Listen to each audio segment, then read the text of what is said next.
Okay, welcome everybody. Can you hear me okay? Yes. Great. Yes, perfect. Great. Well, thanks for joining us today. I'm James, the founder of the company, and we have Emerson and Gabriel from our marketing department. So hello everybody, and thanks for participating today. Today we're going to talk about some newsletter ideas, which are really, really important for growing your directory, your directory business.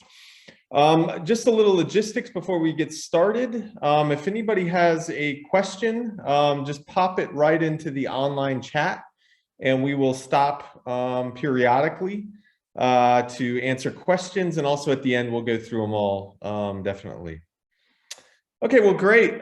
So the first thing we want to talk about, I guess, is just the importance of the content here today and the quality of it especially. So newsletters are a means, a channel for you to send content to your user base to get them engaged and interested in what you're doing. And the quality of it is just extraordinarily important. And the reason for that is if the quality is really good, they'll often share it with people. And so you may send out a newsletter to say 10 people, and maybe 3 of them share it. And so then, you're getting 30% more reach. Hopefully you're sending your newsletter out to more than 10 people though.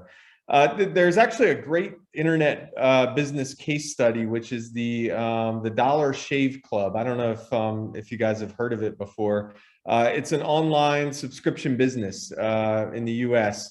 And they started off and they put together the way that they got started building their subscriber base was they put together YouTube videos, and they put together this first YouTube video that was so funny that people started sharing it, and it got something like 29 million views in the first period at that, because everybody started sharing it and it really, really did well. And that's how they kicked off their subscriber base.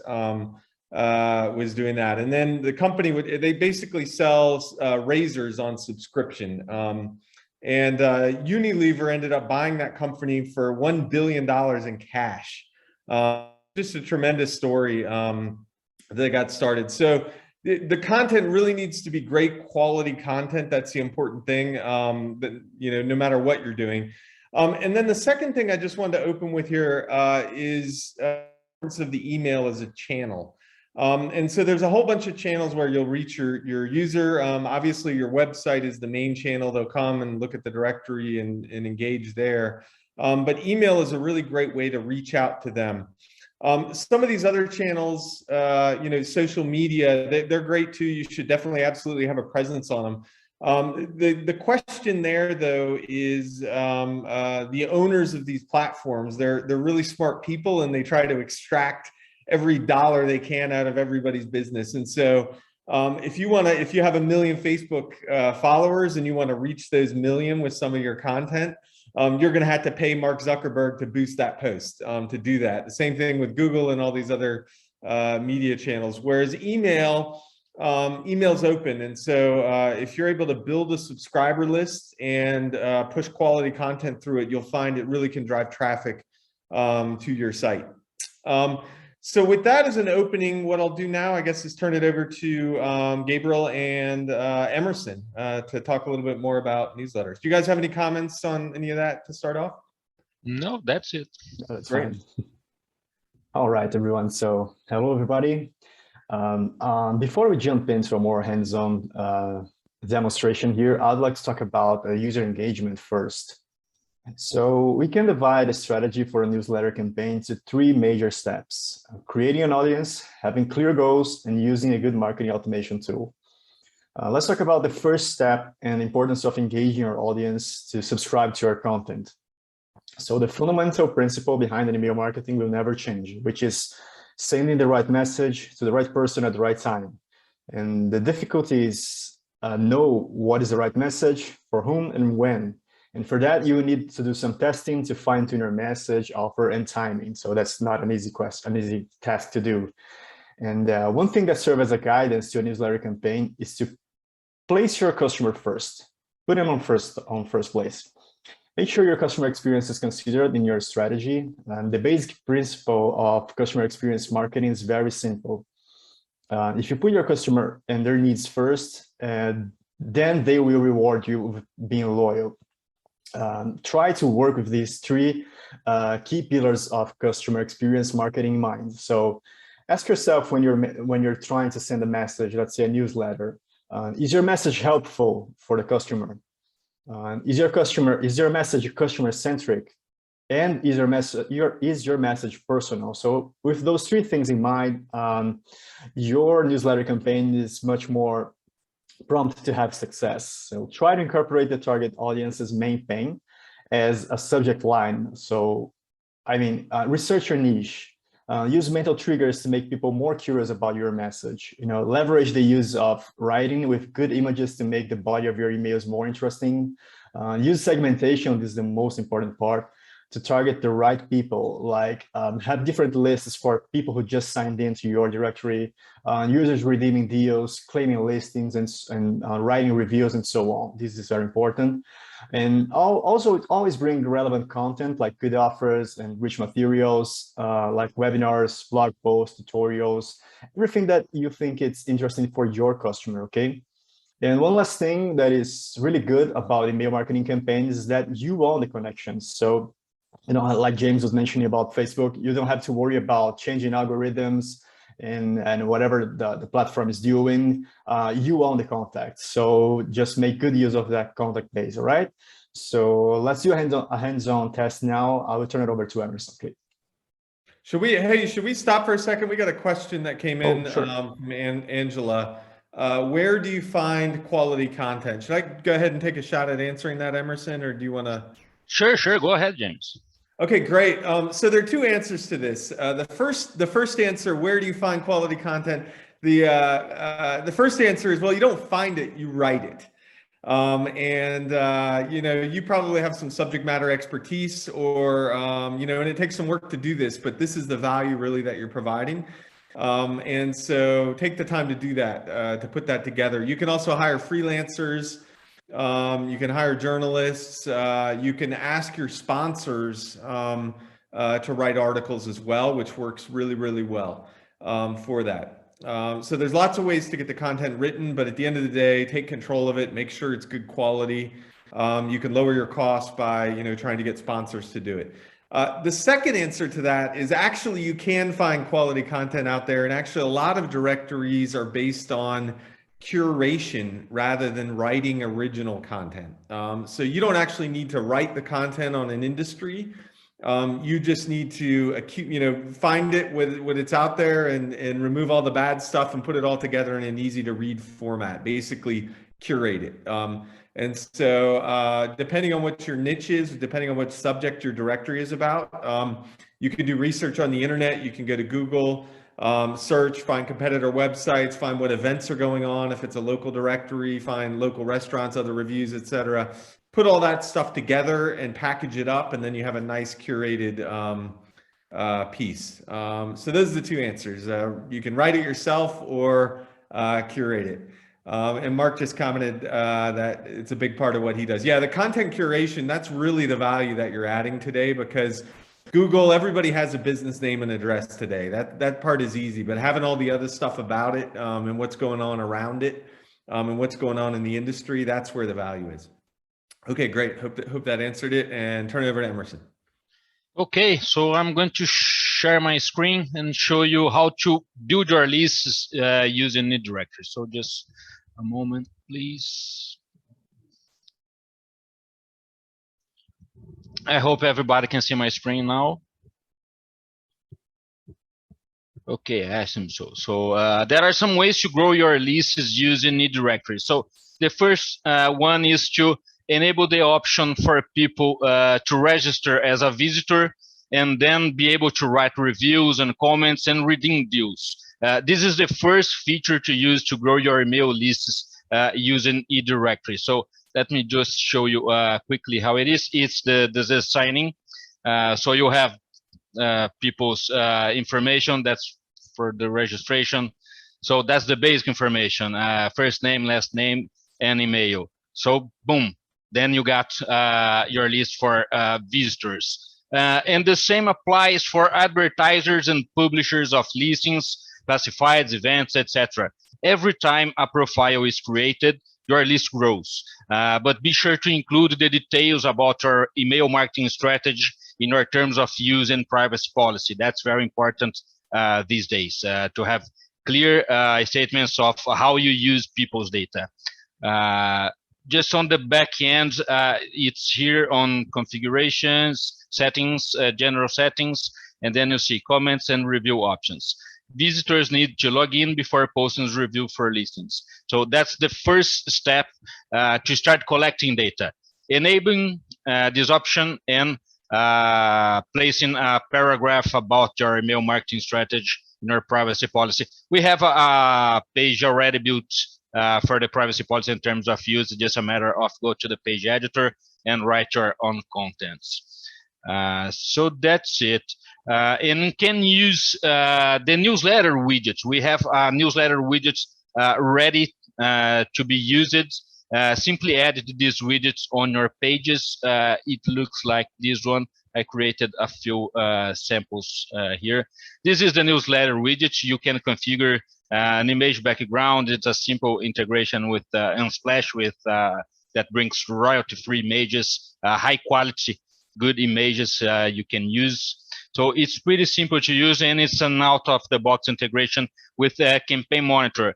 It's a third-party tool. It's free to create the integration and collect subscribers, but you can export from there and use your preferred email marketing platform to reach out your audience. But now, if you want to create segmented lists, you must use the lead form widgets. The list segmentation allows you to send more relevant contents, and the more relevant is your content, the more likely your audience will continue to engage it with your project, with your message, and bringing you the traffic that's what's about this webinar. So let me show you the lead form widgets applied right on the first fold of the page. It's pretty simple to use that. You can pick, again, a background image directly from this integration with Unsplash. You can add custom fields, so you can ask for people what they want to receive from you. You can highlight your best content here. If you're focused on classifieds or on deals or just news and articles, Mark mentioned that he curated content. So it's a job he's already doing. So let's highlight this and offer this as a value on your newsletters. So that's pretty simple. Let me just refresh the page. I'm going to show you how easy it is to create this one.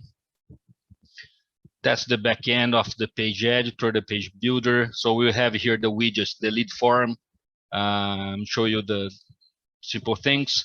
Here you can have as many, a few sliders on the background, but just one is enough.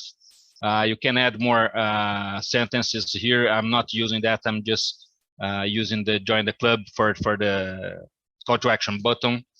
And then you have the fields. You can add fields from text field, paragraph, checkboxes, radio, and select lists. I use a select list because it allows for multiple answers. So people must, you can use that for categories, for example. If they want to receive news, newly added business or recent reviews from a specific category for auto, wellness, beauty and fitness, this kind of strategy you can do using the lead form widgets. It's pretty simple. You create the fields, the labels, you add the options, you save, and that's it. It's on your page, ready to use. All the answers goes straight to the reports section where you have the leads. So it's always very easy to export that and populate your email marketing platform.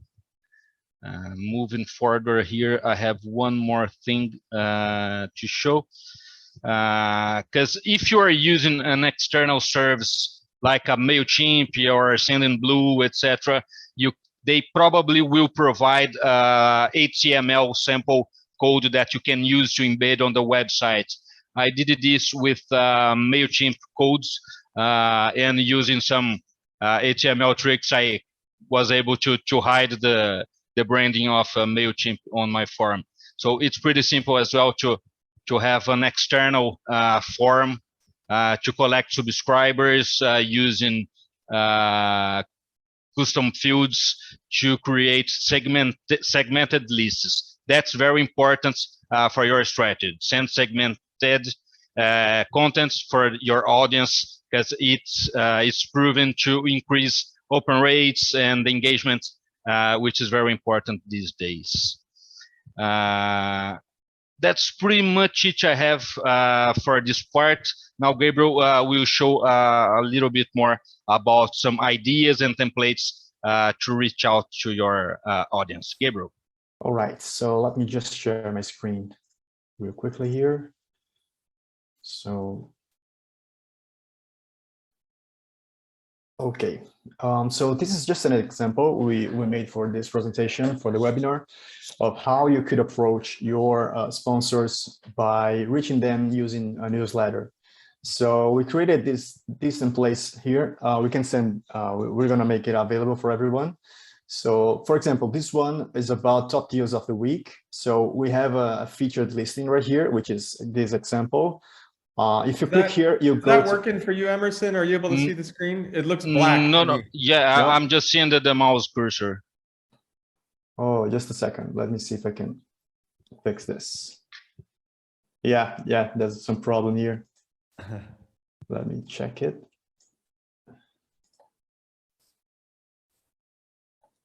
What about now? Yeah, now it works. All right, sorry about that. So yes, I was telling that we created these newsletters templates, and we're gonna make it available for everyone. So this is an example, for example, for a top deals of the week, where you can have a highlight listing here. Once the user can click here and go straight to this listing. So this is something you can charge from a sponsor, for example. And you can have a simple type in here, inviting someone to the CTA to see the deals for this example. Going ahead, we have this another example, for example, for what's your favorite place. This one is inviting the users to share your voice and review a business you love. Just inviting someone to review a business. This is another one that you can send to your sponsors and your user base to try to get more reach out of them. And the last one is about the weekend. Your weekend starts here. So once again, you can feature a listing here, and you can charge your sponsors for that premium spot here. Just send a message and a simple CTA inviting someone to have an action on your newsletter. We're gonna make these examples available, and we also have another ones like these templates for Editor's Choice Awards. These are also very fun to do as well. Anyway, it's just to make your audience engaged and make sure that you constantly talk to them. And that's pretty much it. Again, I'll stop my share screen right now, and we're going to make available on our blog post tomorrow. Okay, just to add a bit more context on this strategy, let me share my screen, because you can also monetize your newsletter strategy as well. So, for example, this example for your weekend starts here. You can create a page where you are going to highlight or you can monetize this. You can ask for people to pay to be featured on this page, because that's your webinar. So I created this simple page here that I'm highlighting a few advertisers on the main slider. All the sliders have a clickable link to the listing of this advertiser. And also I add more content, where to eat, the top restaurants. It's a simple widget you can use here, and you can hand pick the listings and the events or the classifieds we're going to highlight on this page. So this is another strategy for monetization along with newsletter strategy. And you can also monetize a banner on the newsletter as well. It's just up to you to make that. So that's a simple page with events and listings for a specific category. which is venues for museums, nightclubs, etc. These things people want to do on the weekends, for example. So you can also, again, have a newsletter here for people to sign up. So because it's a page on your website, it's going to get indexed and ranked at some point. So it's always good to have and request this subscription. It doesn't hurt. Also, there is this page for review. If you want to do, it's very common on the directory industry having these review campaigns. You can also have some sort of a partnership with another company, a local company, for example, that offers a gift if you leave a review. This kind of strategy. James maybe can share some details on this strategy to have partnerships for reviews. Yeah, for generating reviews, it really is an important part of running a directory. Google really likes that content of unique reviews. And so to put together a strategy on that, you probably just want to do a series of emails that say things like, have you been to this business? What did you think? Give us your opinion, etc. And you can reach out to business owners and get their help to actually send those emails out to drive people to the review page to review individual businesses. And then just to clarify what Emerson was talking about before about those pages, you can create a page on the directory site that's in combination with the email that you're sending. So those two kind of work together. And then in terms of monetizing it, yeah, you can put in banner ads. What we've often seen though is sponsored content works a lot better than just sort of a banner ad. So if you can get a sponsor to write some article or write some content, write a little piece of a guide or something, a tip, whatever, that kind of content, they'll often get more readers and drive more leads from that than they will just say like, a banner ad on there for that. Okay, great. Do you have anything more there, Emerson? I just had a couple of things I wanted to close with. I just want to share some best practices for email marketing because it's important. So, okay, great. So just to wrap up this review page, you can add another. You can select a few business to be reviewed, for example, but you can leave it open so people can choose the company they love to make a review. It's up to you. Here we have the widget for recent reviews that also helps to see which business people are reviewing, etc. And again, another widget for the newsletter. So let me just wrap up with my presentation about email marketing best practice. When you talk about email marketing, the main goal is always having your email placed in people's inbox. But there are some steps we need to follow to make it happen. As an attempt to control the level of spam on the internet, email providers such as Gmail, Outlook, etc., are proactively blocking unsolicited emails and even legit emails for several different reasons. So we need to keep an eye on the technical part as well. The first thing is to check the technical settings. The main one is having your domain authenticated on the email marketing tool of your preference. In Campaign Monitor, they, because we use that, they will provide a TXT file, so you can add that to your DNS and start the process.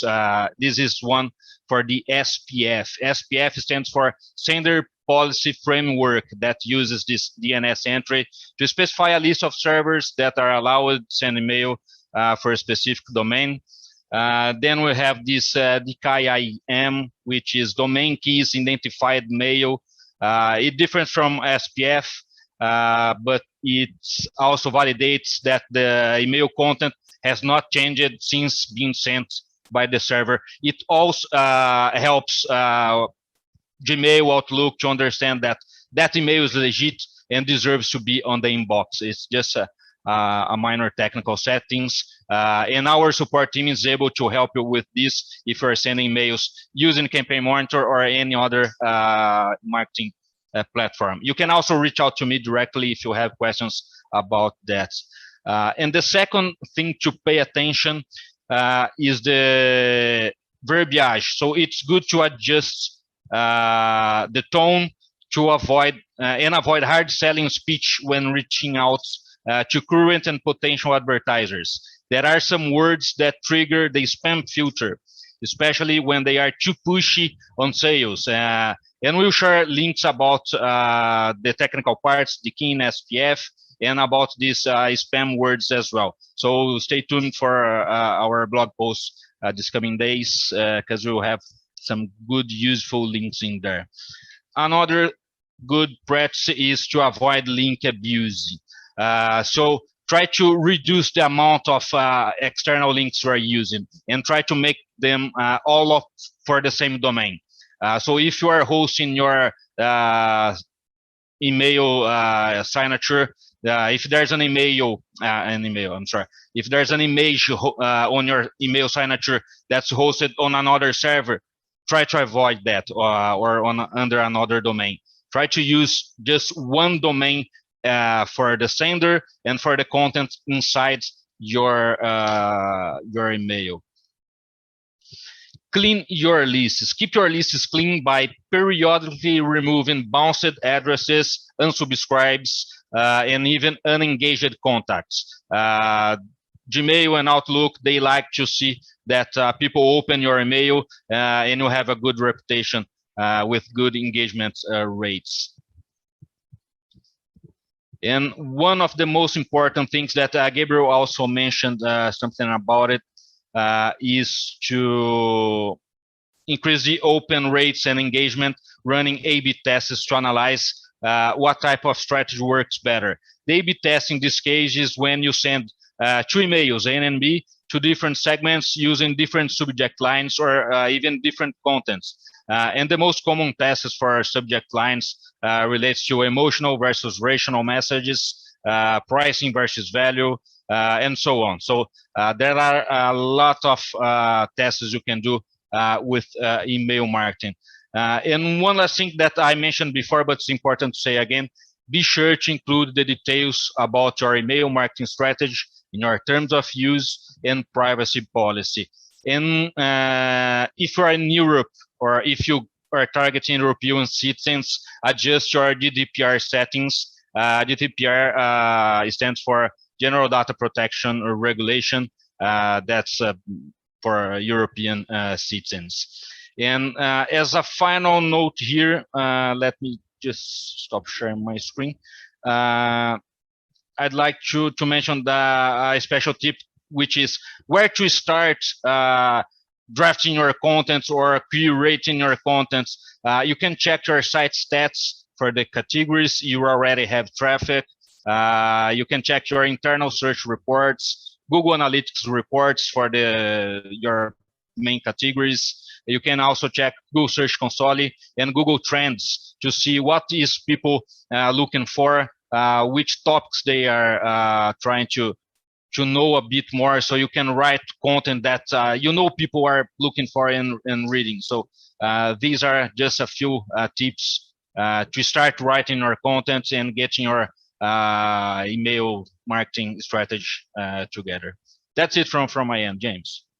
Okay, great. And just to close here, one thing that's really important for the success of your directory site and your business really in general is sort of making a plan and from an executional standpoint. So it's a good idea to plan how many newsletters you're going to send and then plan all those topics out in advance. And then within those, put together a strategy about each message and think about what your expectations are, what kind of results. You may not know at the beginning, but then after a while, you'll understand, hey, I sent this many newsletters, what kind of open rates, what kind of click-throughs did I get on that type of thing. So make a plan and stick to it. And the perseverance goes a long way to your success. Okay, great. Should we open it up to questions now? Does anybody have any questions? Just pop them into the chat and we'll take them as they come.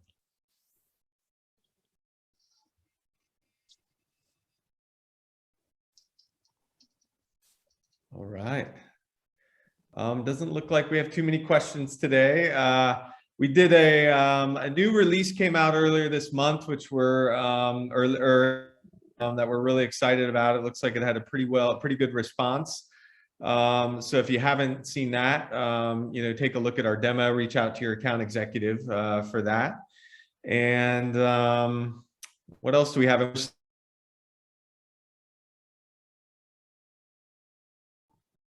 It looks like James a little bit frozen. So let's just wait a little bit. But that's it. We had the release that came out early last month. Oh, you're back, James. James is back. Oh, sorry. Had a little hiccup there. Yeah, so we had a release out and really excited about that. And we're still working. The base code team is working hard on the next. We'll have announcements about what's coming in the coming days. Oh, we got a question here. How is Apple privacy changes affecting email subscriptions? Do you know the answer to that one, Emerson? Are you able to pick that one up? Yes. What changes is not the subscriptions. What changes is the metrics about open rates and click rates. So in general, there's nothing the services can do about it.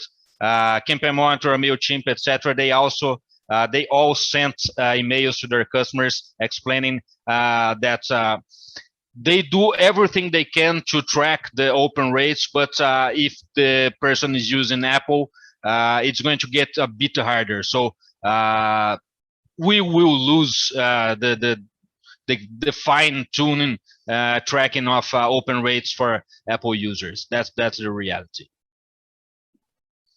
Okay, great. Okay, last call for questions. Anybody? Okay, well, great. If nobody has more questions, then we have another webinar coming up in a couple weeks, right, Emerson? And so stay tuned for that. And if anybody has any questions later, don't hesitate to reach out. The emails are in the chat. And otherwise, our support team is always available. And good luck to everybody. Thanks. Thank you. Thanks Bye-bye. everybody. Bye.